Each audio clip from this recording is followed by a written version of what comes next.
When Elton John sang "Hold Me Closer, Tiny Dancer," he had no idea he was looking into the future. He had no idea that somewhere out in the world, a man met a tiny dancer. You go, Jason, you know this is about a prostitute, right? Is this a story about a prostitute? Well, no, but it's about a tiny dancer. And then we're going to travel to Canada to meet a young man who's leaving his job at a local Walmart one night. He's made this walk home several times before, but this time he's going to have a close encounter of the scared kind. Today on Dead Rabbit Radio.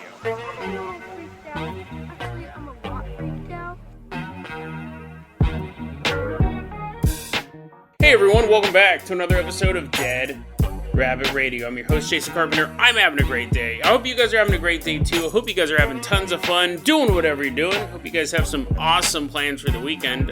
Personally, I'm waiting for two movies to come out next weekend.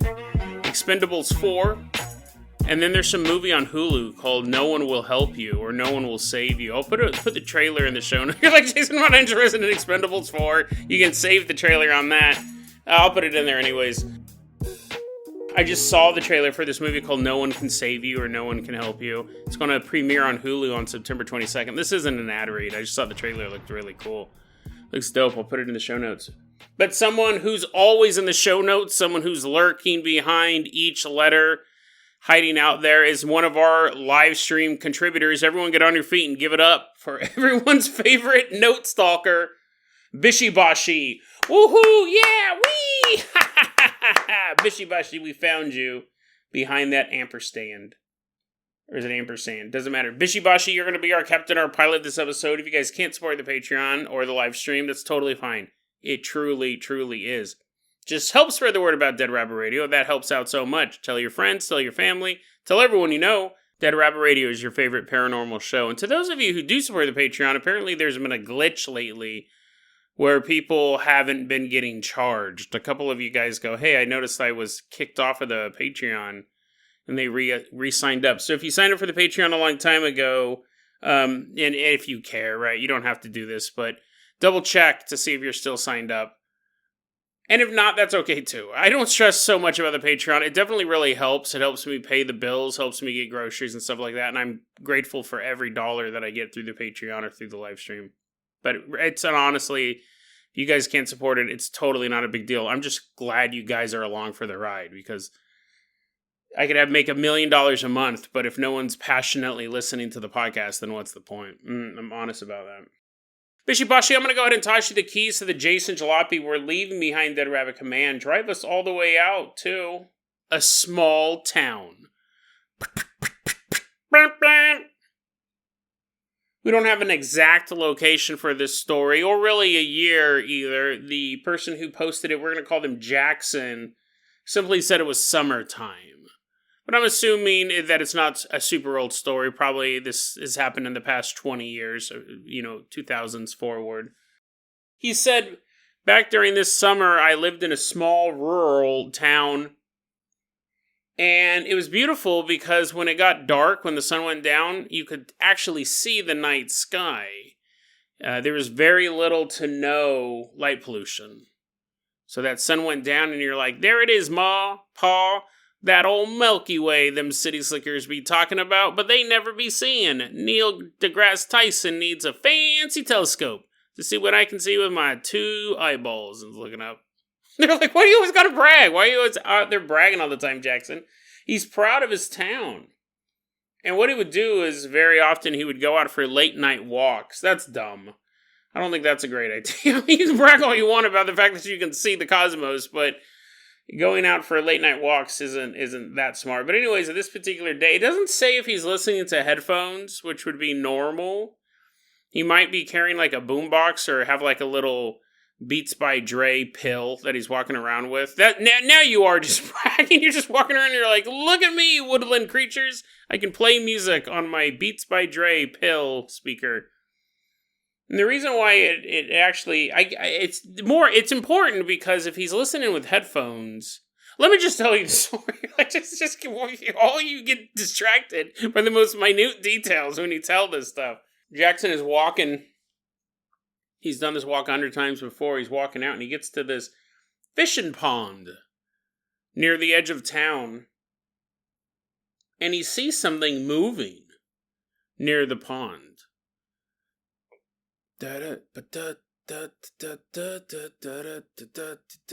I'm a son of a gun. Always having fun.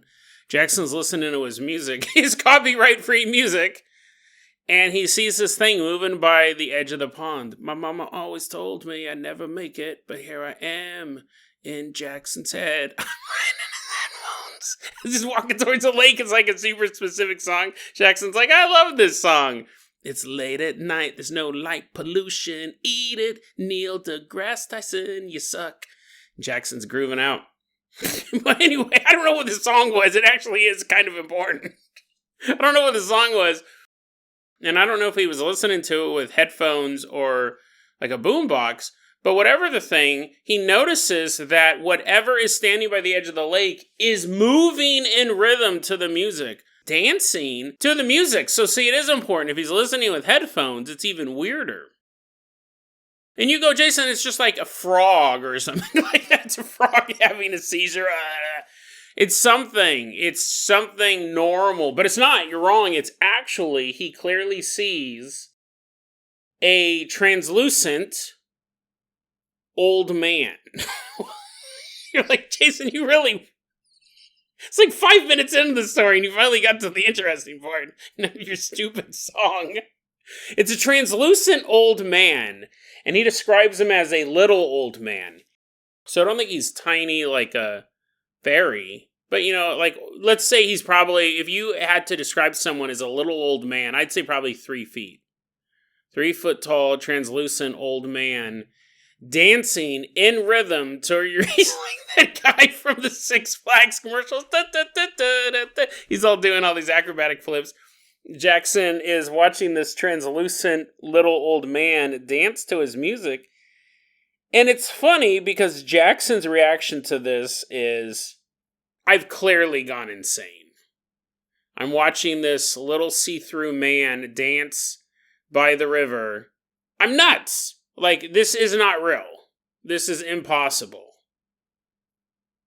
And he laughs. He laughs out loud when he sees it, and he's like, this just has to be part of my imagination. And he keeps walking. He's getting closer and closer to this old man, but at a certain point he stops.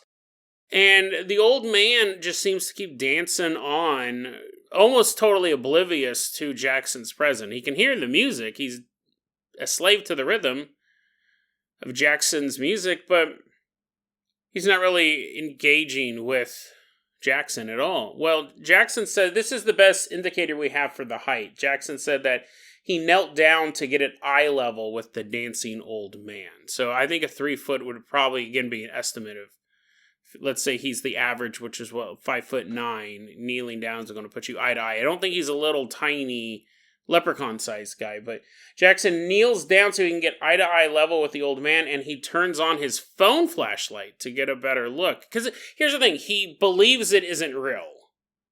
There has to be something going on here. If I get close enough, if I really analyze it, I'll either A, discover I'm hallucinating, have to check myself into the hospital, or B, it's a natural phenomenon that I've somehow mistaken for a translucent, dancing little old man. But the man is still just dancing right in front of Jackson. Dancing to the groove. Now he has this weird grin on his face. He's looking at Jackson. He's acknowledged him to this point, but he's just continuing to dance in front of him now. And then, after a while, the old man stops dancing. He stops dancing, but he's continuing to smile. And the mood completely changes.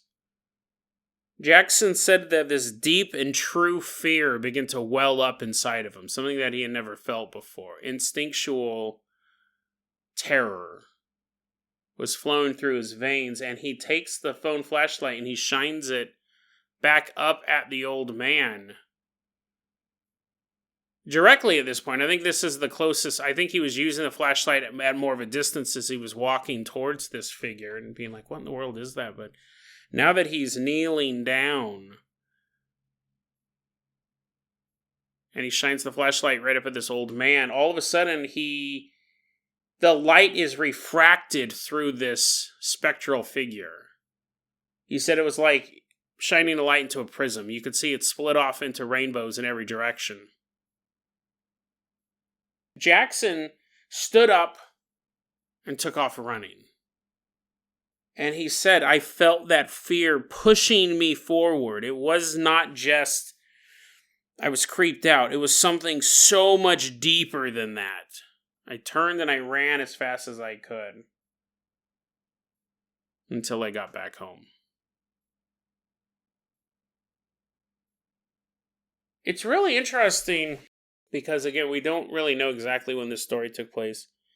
In a sense, it's a very harmless paranormal event, right? Think about what we've just covered this week, the stuff we've covered this week. People being chased around by Bigfoot, a child almost murdered by a ghost. Like, it's been a pretty rough week all around. This is the story of a man who ran into a dancing old man near a lake. And all he did was grin and stop dancing. And then shot light around himself as a prism.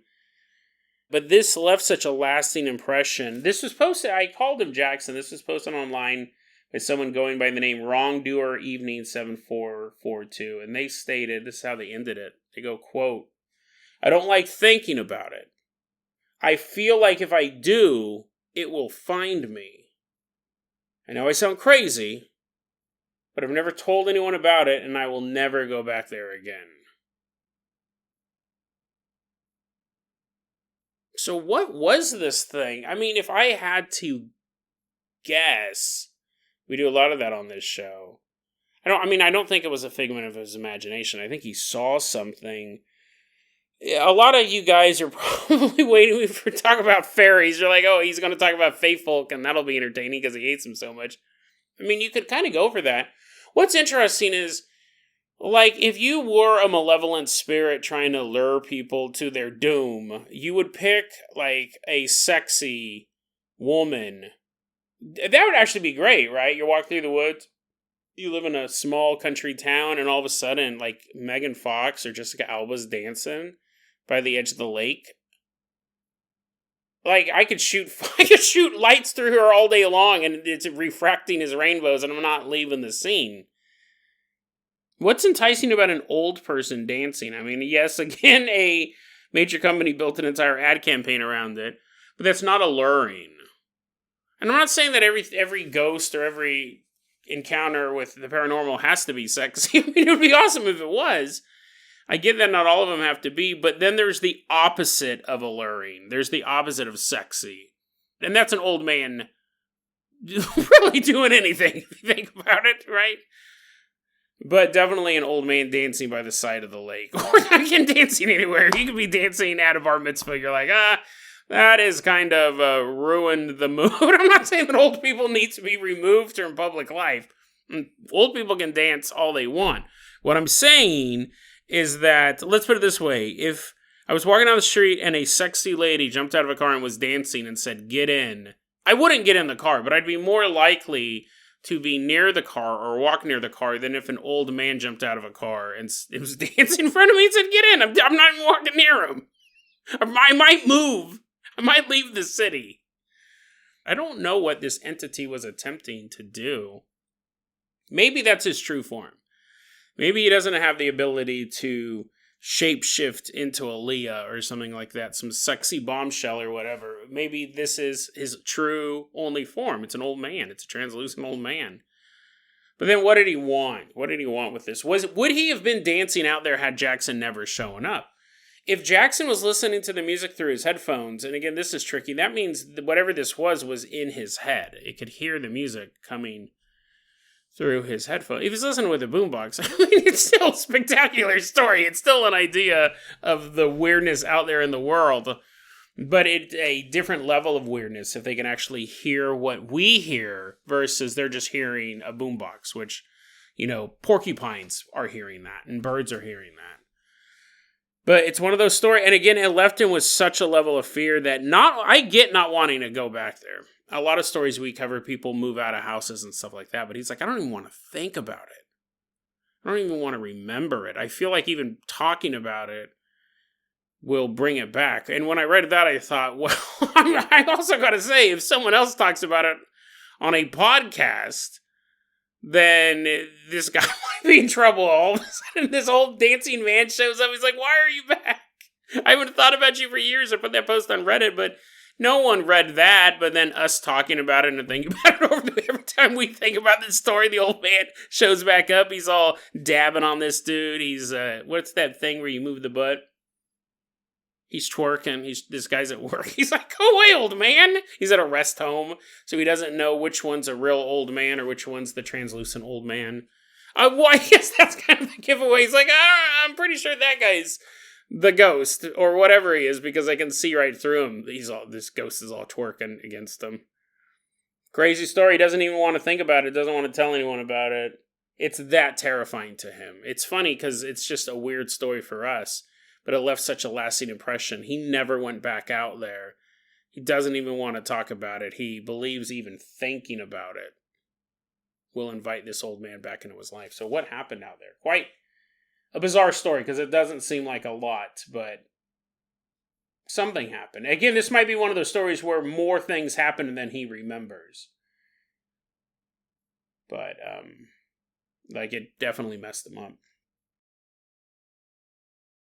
Bishy Bashi, let's go ahead and toss you the keys of the Carpenter Copter. We are leaving behind this lake. Take us all the way out to Canada. We're in New Brunswick, Canada. The year is 2004, and it's getting close to midnight. We see a young man, we're going to call him Steven, getting ready to clock out from his late night shift at the local Walmart. Hey, see you later, Steven. You got those boxes moved, Steven? Yeah, they're over in the health and beauty department. Oh, all right, sweet, dude. I'll see you tomorrow, my friend. Yeah, I'll see you later. Walking out of work to take the walk home. It's about a 4-block walk from Walmart to his house. So he's done this walk 100 times. He works the night shift. He's done this walk at night 100 times. He's walking home. He's about halfway. It's a nice walk. It's a short walk, which definitely makes it nice. It's also very well lit. It's a very well lit area where he's at. Sure, he can't see the cosmos, the eternal eye of the infinite sky staring down upon him. But he also doesn't have to worry about getting a knife in the neck. He doesn't have to worry about any dark corners for assailants to leap out of. He's walking downtown. And he's about halfway home. And he's crossing this parking lot, and he said, as I was crossing this parking lot, I stepped off the sidewalk, and I realized something. There were less lights. Some of the street lamps seemed to be off. Some of the well-lit buildings that lined the street also seemed darkened. There was less lights than there used to be. He takes 2 more steps forward and hears a loud clanging metallic sound. And all the lights in the city go out. Not like he's in a pitch black void. There's still the street lamps there. There's still the buildings there. But imagine if you were in a city and all the lights are out. You could still see the outlines of buildings. Your eyes would adjust pretty quickly. You could still see the sidewalk you were stepping off of, but it's going to be very hard to see all of those things. And then he hears a metallic clanging sound 2 more times come from behind. Steven spins around and he is face to face with a gray alien. He says that this creature had a triangular face, which is a way to describe a gray alien face that's a little rounded on the top. A triangular face and large black eyes. Steven goes, I wasn't panicked in this moment. The world went dark. I turn around, I see this gray alien, but I didn't feel fear. I wasn't panicked. I kept my cool, and I looked at this thing and I just said, hi. At that point, the alien quickly reaches out and touches Stephen's chest, causing an electrical charge to rush through his body. Stephen becomes paralyzed. He's standing up, but he's completely paralyzed.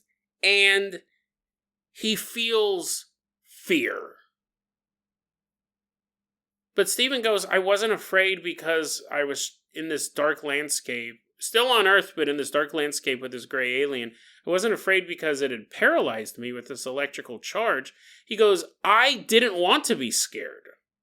It was as if something was forcing me to feel fear.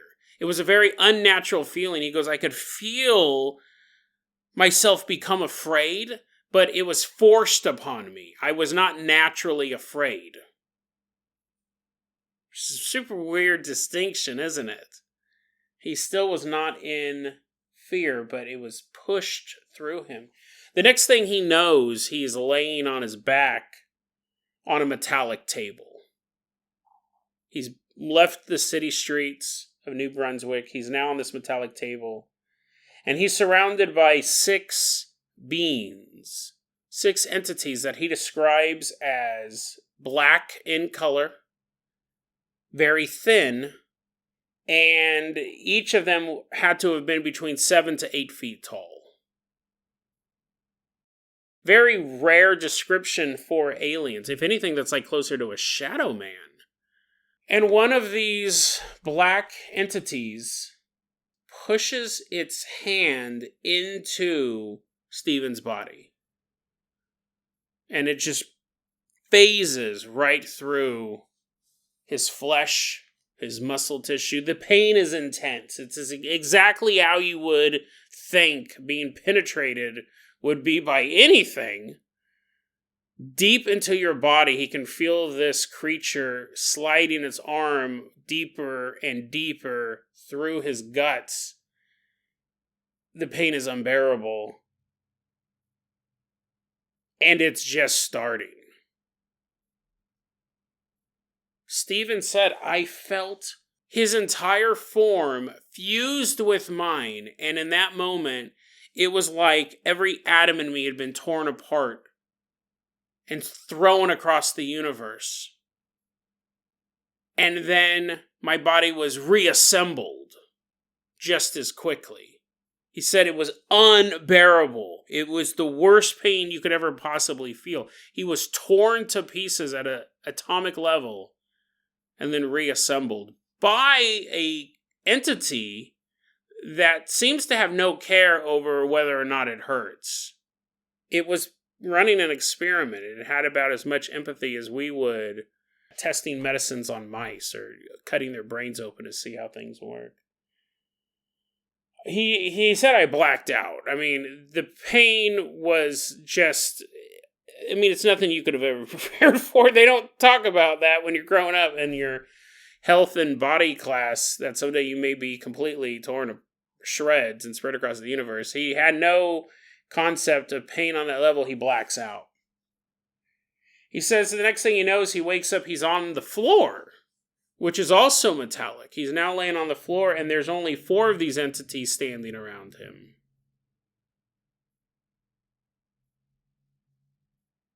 And while the first part of the story may have been some sort of science experiment or even metaphysical experiment, this is just nuts. This is one of those stories that you're like, what? That first story, this creature, shadow man, alien entity, whatever it is, which would be a nutty combination. Shadow man working with alien tech. Working with the Greys. I can't think of another story where we've come across that. I'm not saying for sure these are shadow men, but it's possible, again, that what he was perceiving them, that's the only way his brain could make sense of them. These creatures could be multidimensional, and his brain had to make some sense of them, so it described them as tall, black, spindly limbs, thin torso creatures. They may not be shadow men at all. It would be odd if they were, because that's a completely different phenomenon. But back to this story, whatever this going on in the first part of the story, now he's laying on the floor. He has 4 of these aliens standing around him, and they begin to beat him up. They begin violently kicking him while he's on the floor, and each kick shoots electricity through his body. Each time they land a blow, he's getting electrocuted. He's getting shocked. And he goes, I'm paralyzed. I can't fight back. I'm laying there on the floor and they're just stomping on me, kicking me. I can feel all the pain. I just can't move. And the entire time I'm getting angrier and angrier and angrier. And I realize I can kind of move one of my arms a little bit. He feels like the anger is fueling him.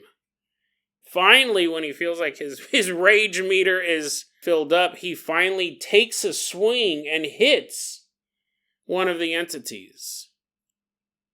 It's not a particularly strong swing. It is, coming from a body that the rest of it's paralyzed, but it's enough, right? He's supposed to be paralyzed. He's supposed to just get kicked a bunch. He's not supposed to fight back. He punches one of these entities, and oddly enough, while they were kicking him, he was getting electrocuted. Once he lands a blow on them, he is once again blasted with a feeling of overwhelming, forced fear. And he blacks out.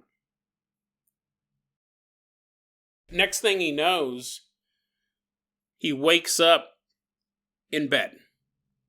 He wakes up in the bed of his house, and he's convulsing. He has no control of his body. He's completely convulsing while he's laying in bed. He goes, my heart was beating so fast, I thought I was going to die. I thought I was going to have a heart attack right there, and I'm still paralyzed. Like, sure, my body is moving because I'm having convulsions, but I can't get up. I can't move. I have no control over anything. I'm just feeling my body tighten and release, tighten and release, tighten and release over and over and over again. And my heart is just pounding. I'm going to die. And he said I had to kind of spend all my mental power just focusing on my heart. My arms and my legs were going to keep convulsing. My neck was going to keep getting tighter and tighter, but I needed to make sure that my heart didn't explode. And Stephen focused on his heart, and he spent all of his mental power trying to slow it down. And he said it felt like hours. He doesn't have an exact time. He goes, but it felt like hours for me to be able to calm my heart. And eventually, the convulsions stopped. And shortly after that, he was able to move again. And apparently he lived in the basement with his family, definitely his mom, because he said, I walked upstairs from my room. I walk upstairs and my mom's there, and when she sees me, she completely starts freaking out. Stephen, oh my God, Stephen, where have you been? Oh my God, what is going on? She wraps her arms around him. He's getting electrocuted again. I've never left the ship. I never left their grasp. She gives him a big hug. Stephen was missing for 3 days. And he said, I had a really hard time believing that. I really had a hard time believing that I'd been missing for 3 days. I thought something must have been all in my head. These experiences couldn't have been real. And what happened was he got in touch with his work at Walmart, and they're like, dude, you missed like a shift. You were supposed to be here. You didn't show up. And yeah, he was able to verify the last time he was out at Walmart was that night he clocked out. And then he walked home. I mean, sure, he remembered. Well, he basically, it sounds like there were some memory gaps. Like, he leaves Walmart, he wakes up in his bedroom, and he goes, over the years, I've remembered bits and pieces of the story. So I don't know if when he woke up that day, when he woke up in his bed, he remembered everything clearly. It could have just been he walked out of Walmart, he walked down the street, and the next thing you know, he was in bed, convulsing. And then when he talks to his mom, she's like, you've been gone for 3 days, and he has no idea for it. Or if he remembered those details when he woke up. We don't know. He goes, over time, I had remembered more and more about it. So I think he probably walked out of Walmart and then completely blacked out until he woke up in the bed. And he said, here's the thing. I've had these memories return over the years. And my biggest fear is that they're coming back. These things are going to come back. He was 19 years old when this happened. He was posting this in 2023, and sorry if I left the age out in the beginning. He goes, absolutely terrified these entities are going to come back. This doesn't match really anything we see in UFOlogy. Sure, the abduction stuff. The phasing through the body and obliterating it and then reassembling it. I can't think of a time we've come across that. We might have. We've covered stories where aliens have beat people up. But the entities themselves, the tall, spindly, black creatures. It's a terrifying story, and he has a right to be terrified. One, because any entity, I mean, he seemed to have been singled out. It's possible that he was just walking down the street and he was a victim. He was an opportunistic victim. What's interesting, though, is his politeness to the gray alien and his inability to feel fear in situations that most people, they would black out just being surrounded by these dark figures. Like, that would be enough to send a lot of people into just a state of paralysis, a mental paralysis. But